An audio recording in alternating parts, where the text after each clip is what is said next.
ตัวหนึ่งที่สองมาผมเป็นปอไก่ผู้สองกับแม่ตัวหนึ่งอีกหลังจากนั้นเขาจังมาฟอหมูมันลงไปทางนั้นนี่มันแลนตัวนี้แลนทัดลงไปเลยทัดลงไปเลย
สวัสดีพ่อแม่พี่น้องเมื่อสุขคนเลยมีไปย่างปลาพี่น้องพาพี่น้องไป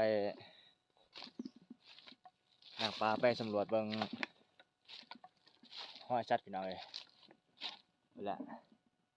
จิย่างกันไปทางลางปูย่างไปแถวในแถวลางปูสิล่างจิย่างเบิ่งบางทีมันมีห้อยตุ้ยเก่าห้อยย่างบ่สิไปสำรวจเบิ่งพี่น้องอันนี้ก็ย้ายที่พักใหม่มาหาปูหาปลาค่ะหาสัตว์นำพี่น้องมาหาปลากินข้าวกินน้ำแล้วก็สิย่างขึ้นไปเทิงพี่น้องเลยไปพี่น้องพาพี่น้องย่างขึ้นไปเทิง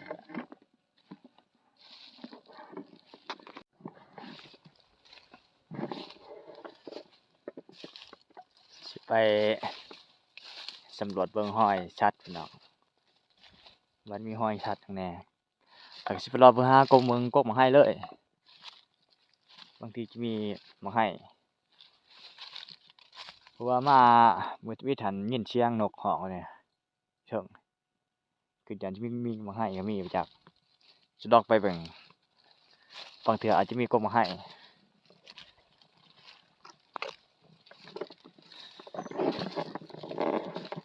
จะได้ก็ฝากติดตามกดไลค์กดแชร์ให้กำลังใจด้วยพี่น้องเด้อ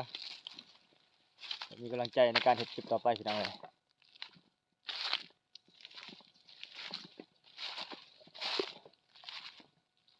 สิรอเบิ่งเอ้ยไก่ป่าพี่น้องเอ้ยไก่ป่ามันเคลียร์อยู่ในทุ่งหญ้านี่โ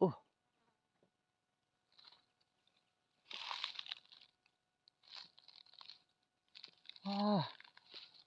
มากับนี่ไก่แม่เด้อยังขึ้นมาแต่แคมป์เขาเดียวนี่บ่เท่าใดซั่นนี่พี่น้องไก่ป่าโอ้ยบ่ทันตั้งโตเลยพี่น้องเอ้ยมันเคลียร์กินมันมาเคลียร์ดินแท้นี่ไปลงมาได้เด้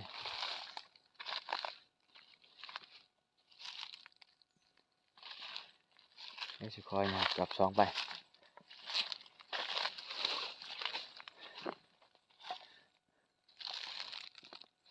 กกมะขามป้อมพี่น้องเอ้ยเห็นบ่ขามป้อมนะมีสัตว์กินได้พี่น้องอยู่นี่กกตัวนี้นะ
พี่น้อง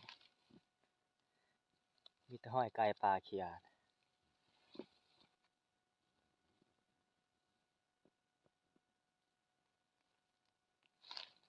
โอ้ไก่ปลาหลายเด้อพี่น้องแท้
ห้อยไก่ปลาหลายพี่น้อง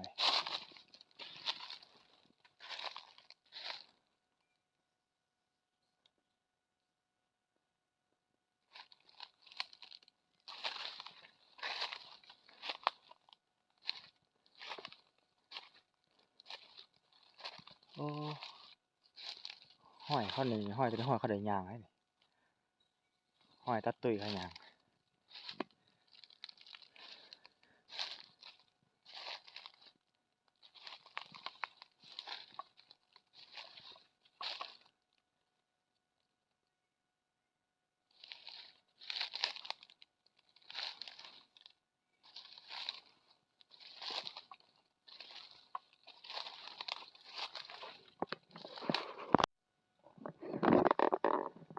พี่น้องเอ้ย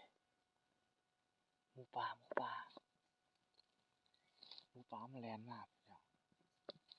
มันแล่นแต่พุ่นมันตื่นเข้ามาย่างมามันตื่นข่อยแล้วจะลงเท่านั้นตั้งโตบ่ทันพี่น้องเอ้ย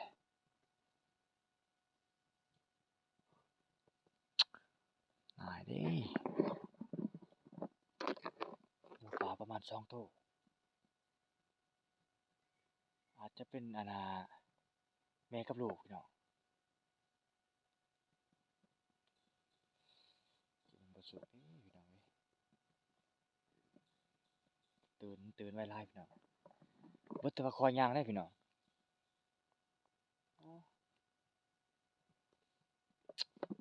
เดี๋ยวสิฟ้ามันลงไปทางนั้นนี่มันแล่นตัวนี้แล่นทัดลงไปซะเลยแล่นลงไปเลยเดี๋ยวสิลองย่างอ้อมไปว่าทางนั้นอีก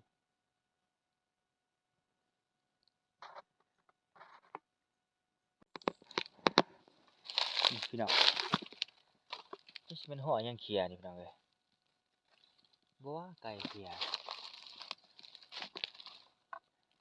ห้อยเหม็นห้อยไก่บ่มันเขียเนาะ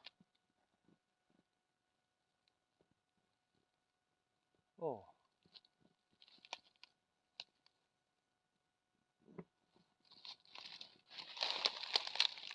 มุนหมดมันเขียนี่มันประมาณอยู่สงสัยไก่บ่ไก่ก็เหม็นบ่จัก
กของเถิง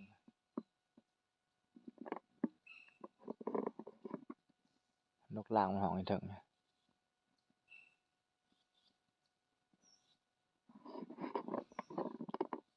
ย่างขึ้นมาก็ใกล้พอสมควรพี่น้องก็พอจะหมู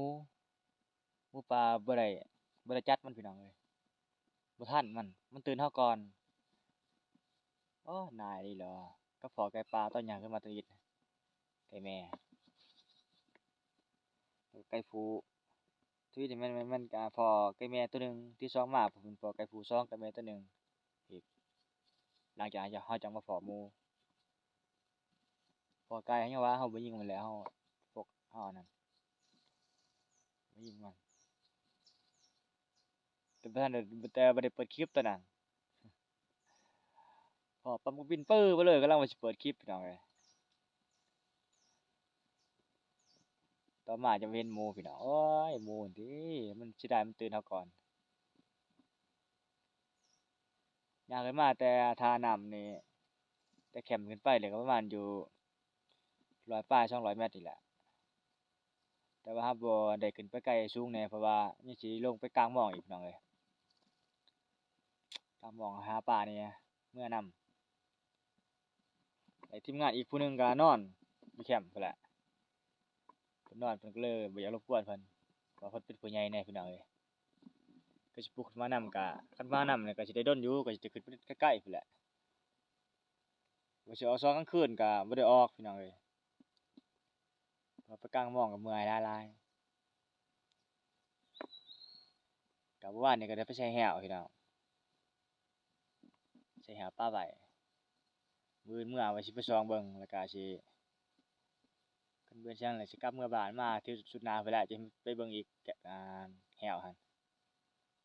ก็สำหรับคลิปนี้ก็สิลาท่านผู้ชมไปเท่านี้พี่น้องเอ้ยก็ฝากติดตามและให้กำลังใจแหน่เด้อพี่น้องเอ้ย